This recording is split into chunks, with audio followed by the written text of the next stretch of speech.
She unzipped her bag in the VIP lounge and found my ring and note. But that's not the part that keeps me awake at night. It's what happened right after she found them. I know because I watched it happen. Not in some creepy stalker way. I swear I'm not that guy. But because I had this stupid, romantic idea of showing up at the airport to surprise her. I wanted to see her reaction when she found the ring. I thought it would be magical. Instead, I stood there like an idiot behind a column, heart pounding, watching her face morph from confusion to something else, something I can't even put into words. She didn't smile. She didn't tear up. She didn't call me. She looked around the lounge like she was checking if someone was watching her, and then she stuffed the note into her pocket like it was some secret that could get her caught. And that's when I saw her phone light up. A name popped up on the screen. Not mine. She smiled. She actually smiled at that message, the same way she used to smile at me when we first met. I know I sound pathetic, standing there, gripping my own car keys so hard they left marks on my palm, but I couldn't walk away. I needed to know what was happening. I needed to see it with my own eyes. And what I saw next was worse than any nightmare I could have imagined. She started typing. Fast. Her lips moved slightly, like she was whispering whatever she was writing. And then she held up the ring, snapped a photo of it, and sent it. I swear my knees almost gave out right there. I stood there frozen, just a few feet away from the glass wall separating me from the lounge, my heart thudding like it was trying to break through my ribs. She wasn't supposed to smile like that. Not at anyone else. I stared at her, gripping the strap of my bag as if it would keep me from falling apart. The way she looked at her phone, that little tilt of her head, that soft grin, it used to be mine. I was the one who got that look. I'd have given anything to see it again. But there it was, directed at someone else. I don't even remember making the decision to move closer. 1 second, I was rooted to the floor. The next I had walked up to the lounge entrance, pretending to scroll my phone so I wouldn't look like some lunatic spying on his wife. I saw her type something, then laugh. A short, real laugh, the kind she never fakes. She picked up the ring box again, turned it in her hand, and texted another message. I couldn't see the screen, but my imagination filled in the blanks. Was she mocking me? Was she showing it to him? Whoever he was.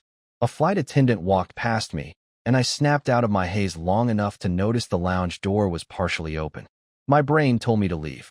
Go home. Forget all of this. But my gut, that sick, hollow instinct, pushed me forward. I slipped inside, careful not to make a sound. My breathing sounded like a hurricane in my ears. I ducked behind a tall divider near the coffee machine, just close enough to hear her voice. She was on a call now. Yeah, I saw it. He's trying again, she said quietly, almost like she didn't want anyone to hear. There was a pause. I could barely make out the voice on the other end. It was a man. I don't know what he said, but it made her laugh again. She lowered her voice further. No, I'm not going to tell him. Not yet. This meeting is too important. He'll ruin it if he knows. I swear I felt my legs shaking so hard I thought I'd collapse. Not tell me what. My head spun with possibilities. None of them good.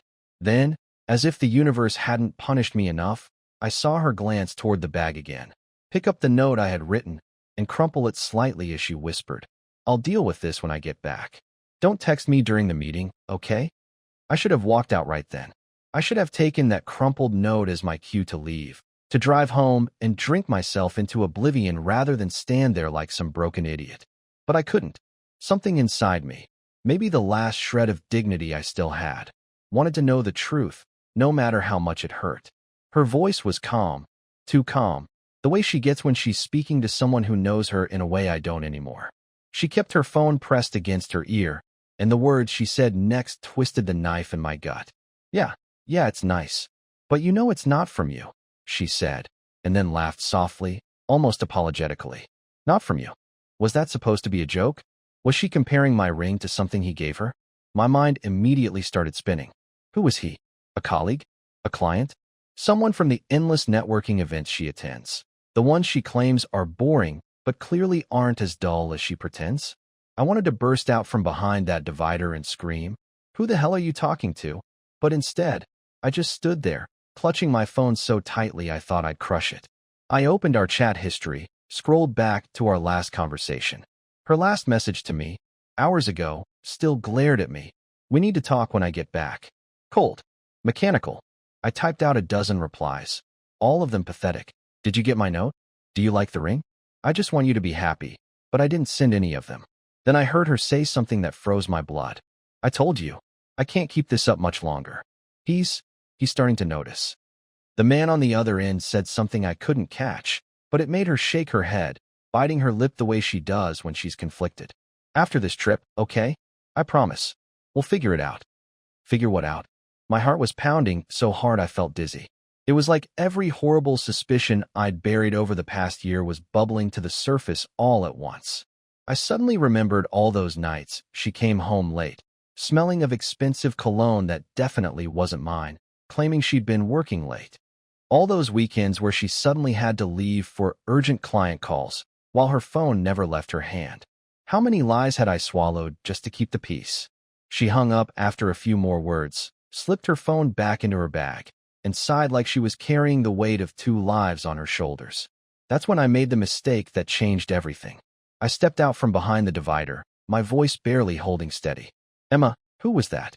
Her eyes went wide for a split second, like a cornered animal, and then she plastered on this fake, practiced smile. Wesley, what are you doing here? Her tone was too bright, too casual. My chest burned with anger and fear. I asked you a question, I said, my voice cracking despite my best efforts to sound composed. Who were you talking to? And don't tell me it's work. I heard you. For a moment, she just stared at me, like I wasn't really there, like I was some hallucination she could blink away if she tried hard enough. Her lips parted slightly, but no words came out. I could see it in her eyes. Calculation. Not fear, not guilt, calculation. She was weighing her options, deciding which lie would stick this time. That broke me more than anything. The fact that I knew, deep down, she had lied so many times before that it had become second nature to her. Finally, she laughed. It wasn't a joyful laugh, not even a nervous one. It was sharp, hollow, almost mocking. You're spying on me now, she said, brushing a strand of hair from her face like I was just some nosy stranger. What are you doing here, Wesley? You're supposed to be at home. This is embarrassing. Embarrassing? My voice cracked louder than I meant, and a couple of people in the lounge turned their heads. Emma, I've been losing my mind for months. I don't know who you are anymore. And now I'm supposed to feel embarrassed for asking why my wife is whispering to some guy about me like I'm a problem?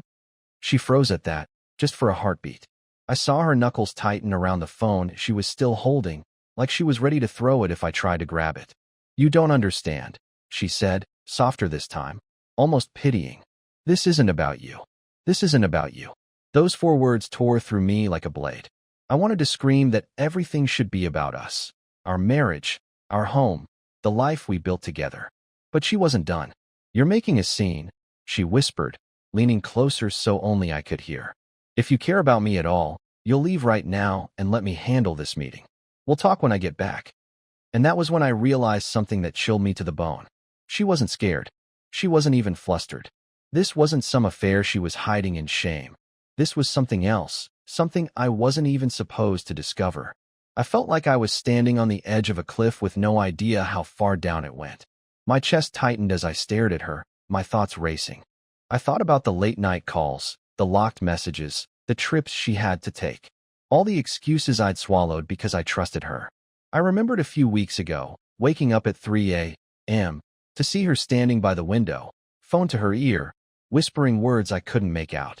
When I asked her about it the next day, she laughed and said I'd been dreaming.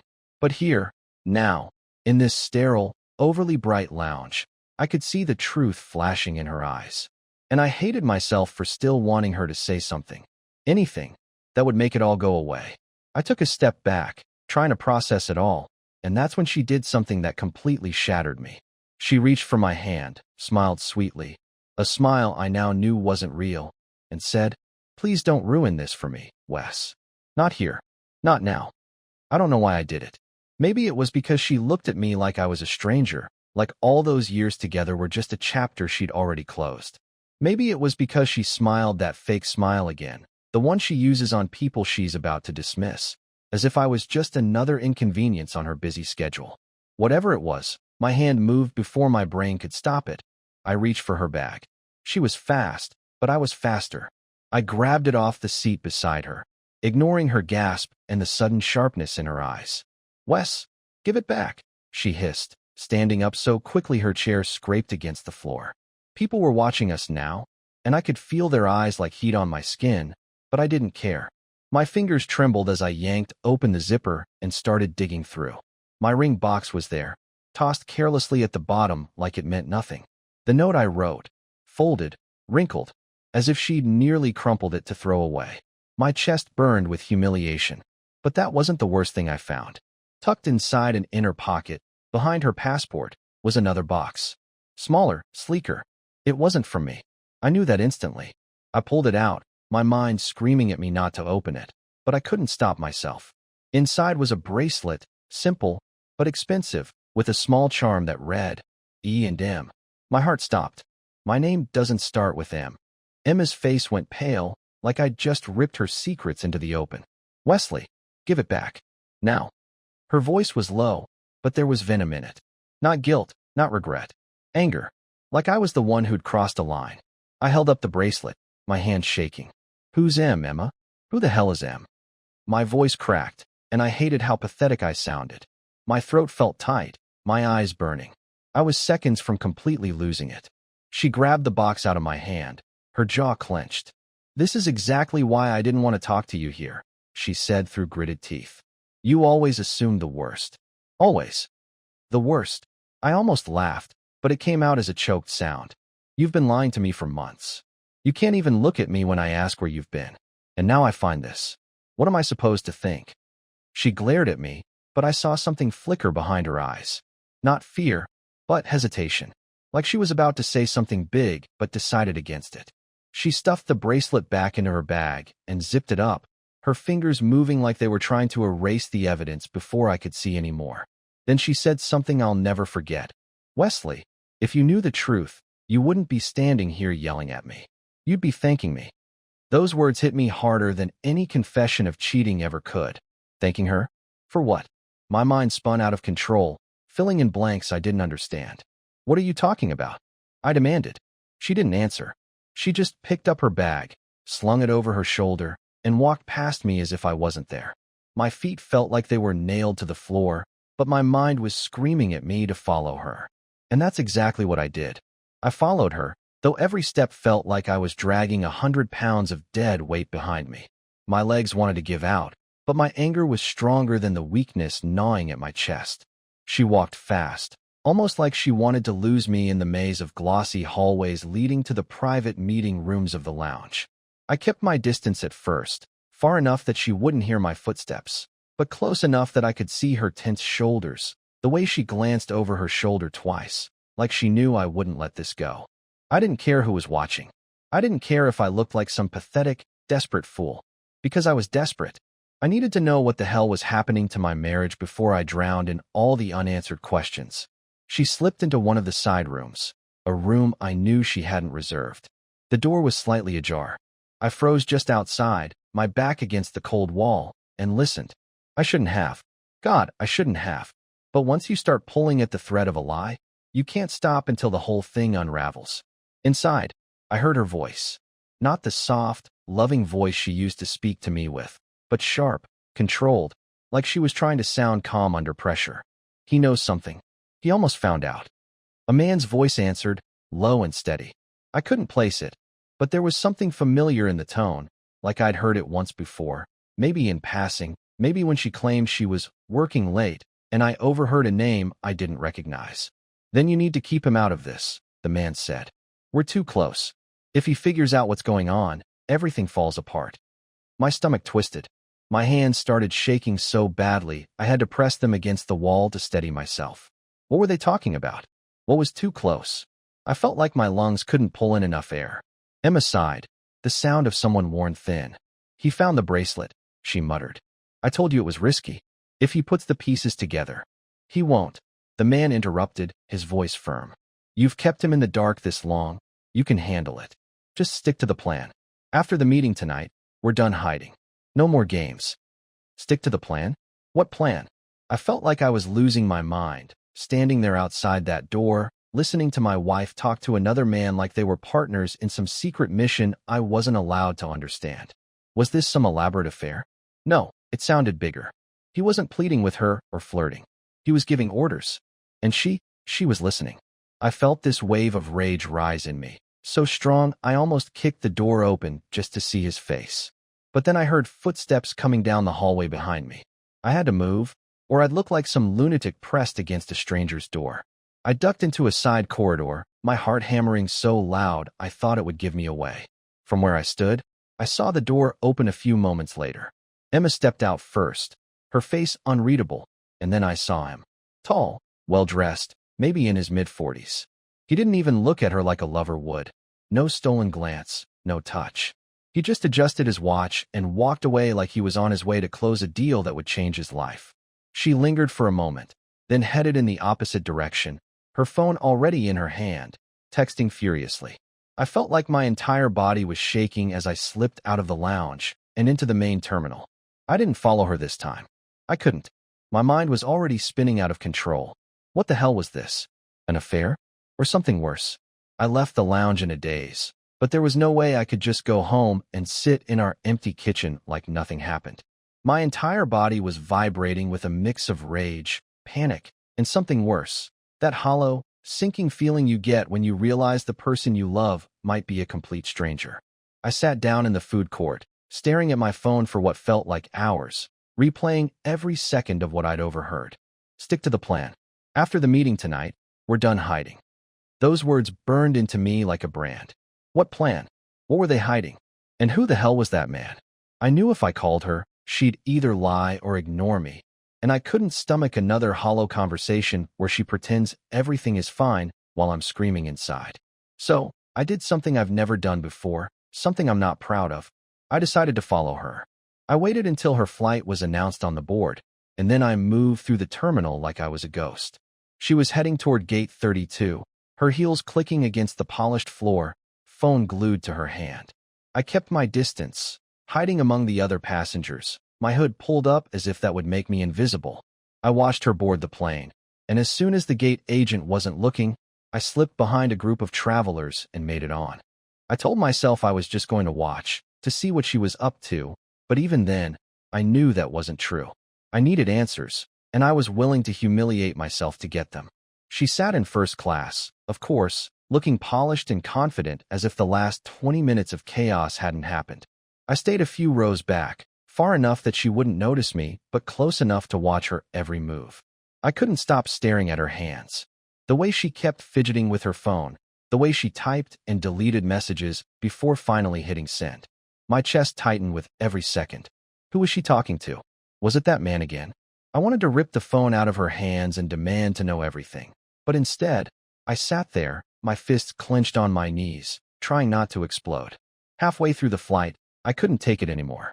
I got up and walked toward the restroom, pretending I wasn't watching her.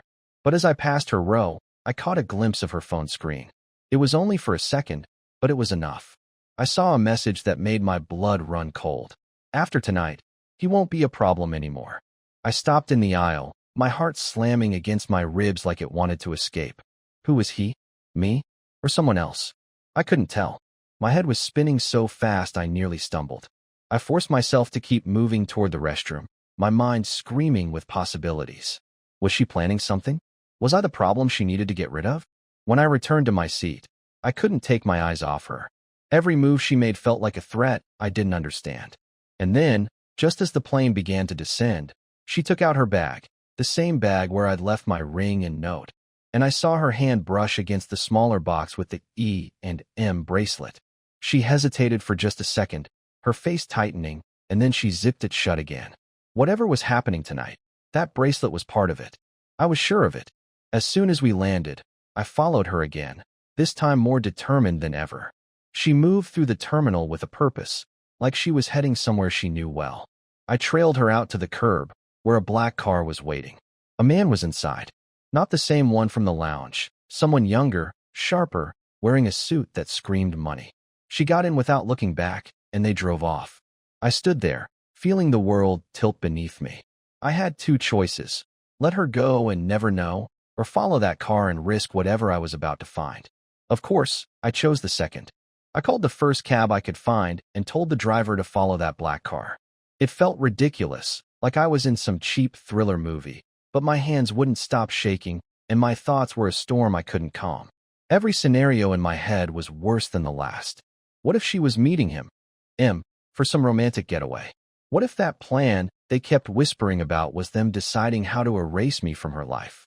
I stared out the window as the city blurred past, feeling more like a ghost than a husband. The black car stopped outside an old building downtown. One of those places that looks expensive because it's so simple. Big glass windows, a quiet entrance with no signs. My cab stopped a block away, and I got out, my legs trembling. Emma stepped out, still on her phone, and I followed her at a distance. She disappeared inside, and I hesitated at the door, my pulse thundering. I wasn't sure if I had the strength to face whatever truth waited for me inside. But when I finally walked through those doors, I didn't see what I expected. There were no candlelit tables, no secret lovers waiting with champagne. Instead, I found myself standing in a modern, open office filled with people setting up banners, cameras, and lights. In the middle of it all was Emma, talking to that younger man in the suit. Only now I could hear them clearly. "Is everything ready for tonight's fundraiser?" he asked her, looking at a clipboard. "Yes," she said, her voice calm and focused. "The last auction item is here. The bracelet's going to get a great bid. E&M for Emma and Marcus, the foundation founders. Everything's perfect." I froze. My mind tried to piece together what I was hearing. Fundraiser? Auction item? Foundation founders? Marcus? That was M. My chest felt lighter and heavier all at once. I stepped forward, my voice shaking. "Emma, what is this?" She spun around, her eyes wide, and for a moment I thought she'd be angry. But instead, her face softened. "Wesley, what are you?" "Oh my God, you didn't." She walked over, grabbing my hands, her voice trembling now. "You thought, oh Wes, is that why you've been acting so strange?" I couldn't speak. I just stood there, the weight of all my paranoia crashing down on me. She sighed, almost laughing, but not in a cruel way. "The bracelet, it's for the charity auction. E&M, it's me and Marcus, the guy you saw earlier. We're hosting this event to raise funds for children's hospitals. I wanted to tell you about it, but I was waiting for tonight. It's supposed to be a surprise. I was going to give you the first bid in your name. That's the plan." My knees almost buckled. I felt like the biggest fool alive. You're not." I couldn't even finish the sentence. She squeezed my hands and looked straight into my eyes. "No, Wes. I'm not leaving you. I'm not cheating on you. I'm just trying to build something that matters, and I wanted to surprise you. And your ring.